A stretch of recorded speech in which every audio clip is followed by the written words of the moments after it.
nggak sih kamu lagi bahan di malam hari, lampu udah dimatiin, badan udah capek, tapi tiba-tiba otak kamu malah nyalin proyektor sendiri. Tiba-tiba aja kamu kepikiran soal karir, terus lompat lagi ke keuangan, terus ke hubungan juga, terus ke ekspektasi orang tua, terus ke pertanyaan besar yang nggak ada jawabannya malam itu kayak, sebenarnya aku tuh mau jadi apa sih? Dan semakin kamu coba paksa buat tidur, semakin berisik juga nih isi kepala kamu. Tapi tenang aja, kamu nggak gila. Kamu cuma punya otak yang terlalu rajin kerja di waktu yang salah. Tapi coba kamu bayangin deh. Coba kamu bayangin sebentar, dari semua yang kamu cemaskan tadi, berapa banyak sih yang udah kejadian? Berapa banyak yang benar-benar nyata hari ini? Pernah juga nggak kamu kayak sadar bahwa semua yang kamu khawatirkan itu tuh belum tentu kejadian?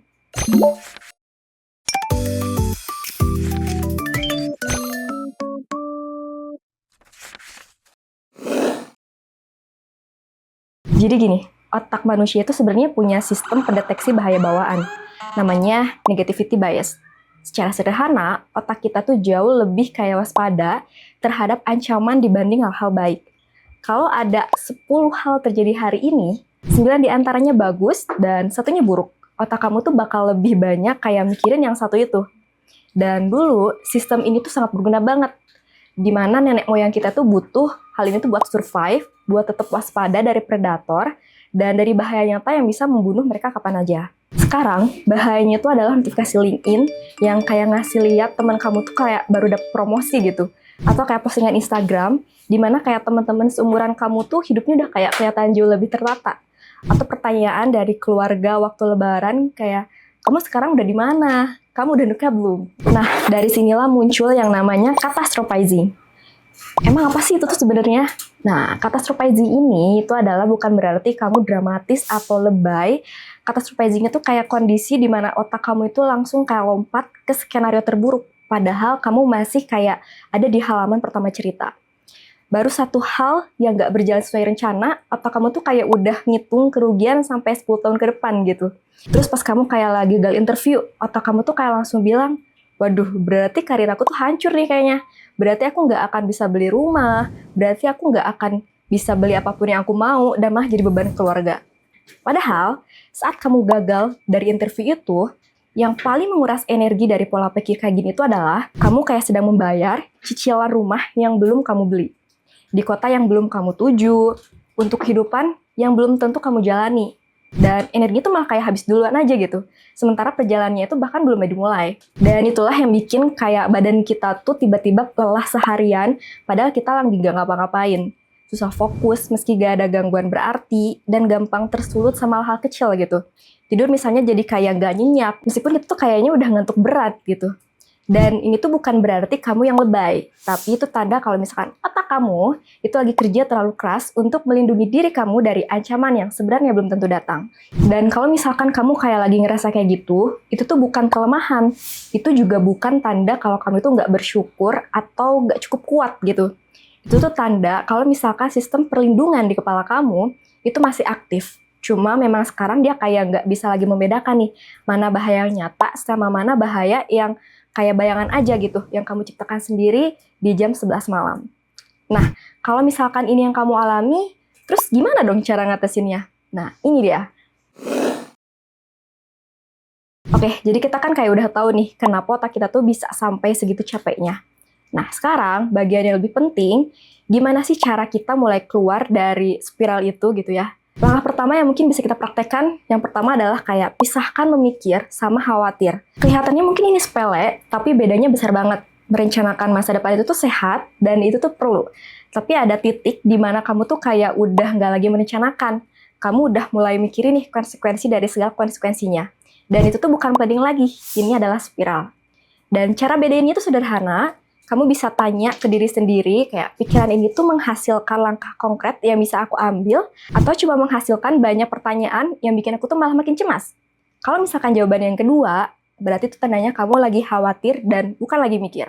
Dan itu adalah sinyal buat kamu untuk berhenti sejenak. Langkah yang kedua, mungkin kamu bisa coba kayak teknik namanya worry window. Kedengarannya mungkin aneh, tapi ini tuh bisa jadi efektif banget karena ini bisa kayak ngasih otak kamu tuh jadwal khusus buat khawatir gitu. Ini beneran deh, ini serius nggak bohong sama sekali. Misalkan nih, kamu kayak tiap hari jam 7 malam, kamu boleh duduk, terus tulis semua yang bikin kamu cemas, dan pikirin nih sampai 15 menit kemudian. Habis itu, udah selesai. Nah, di luar jam itu, kalau misalkan pikiran cemas kamu mulai datang lagi, kamu nggak harus melawannya. Cukup bilang ke diri sendiri kayak, oke, aku catat dulu, nanti kita bahas pas waktunya ya, gitu. Lalu kamu lanjutin nih aktivitas kamu. Dan ini bukan berarti tuh kamu kayak denial atau misalkan kayak pura-pura masalahnya tuh nggak ada. Ini cuma soal manajemen. Kamu ngajarin otak kamu bahwa ada waktu yang tepat untuk memikirkan sesuatu. Dan malam hari sambil rebahan itu bukan salah satunya. Langkah ketiga yang mungkin bisa kamu praktekkan juga, kayak misalkan kamu kasih satu pertanyaan nih. Kalau misalkan pikiran cemas kamu itu mulai datang gitu. Apakah ini tuh bakal terjadi hari ini? Atau malah kayak kapan gitu kejadiannya? Kalau misalkan jawabannya tidak, kamu lagi ngehadapin bayangan kamu sendiri, bukan kenyataan. Dan kamu kayak nggak perlu menghabiskan energi untuk lari dari sesuatu yang belum ada wujudnya. Otak kita tuh kayak sering nggak bisa membedakan antara bahaya nyata sama bahaya yang kayak dalam bayangan kita sendiri. Dan respon fisiknya tuh bisa kayak sama, kayak misalkan jantung kita tuh deg-degan, nafas kita pendek, dan misalkan badan kita juga ikutan tegang gitu. Tapi dengan satu pertanyaan sederhana itu, kamu bisa kasih jarak antara perasaan dan fakta. Dan jarak itu penting banget. Langkah keempat, kamu bisa fokus ke satu hal kecil berikutnya, bukan ke grand plan yang masih jauh. Otak yang sedang cemas, itu tuh berarti bukti bahwa kamu itu bergerak, bukan bukti bahwa kamu itu sudah sampai. Rencana besar yang belum dimulai justru sering bikin kamu tuh kayak overwhelmed, karena jarak antara sekarang dan tujuan akhir itu tuh terasanya kayak jauh banget gitu. Tapi satu langkah kecil hari ini, sekecil apapun itu tuh bukti nyata. Dan otak kamu akan mulai merasa lebih tenang karena ada sesuatu yang bergerak itu. Nah, sekarang, satu hal lagi yang perlu aku sampaikan sebelum kita tutup nih. Kadang dari semua kecemasan tentang masa depan ini, bukan kayak soal masa depan ini sendiri. Kita tuh bukan takut dengan apa yang akan terjadi, tapi itu tuh kayak takut nggak cukup baik nih buat menghadapinya. Dan kalau misalkan itu yang kamu rasakan, itu tuh valid banget. Itu nyata dan itu tuh penting banget untuk diakui, bukan untuk ditekan. Kecemasan itu tuh bukan musuh, dia itu cuma sinyal. Yang perlu kamu latih bukan cara menghilangkan sinyalnya, tapi cara membacanya tanpa ikut hanyut ke dalamnya.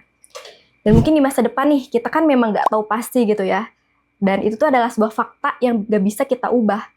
Tapi kalau misalkan energi yang kamu habiskan untuk mengkhawatirkannya hari ini, itu tuh nyata. Dan itu tuh terlalu berharga untuk dibuang ke skenario yang belum tentu kejadian.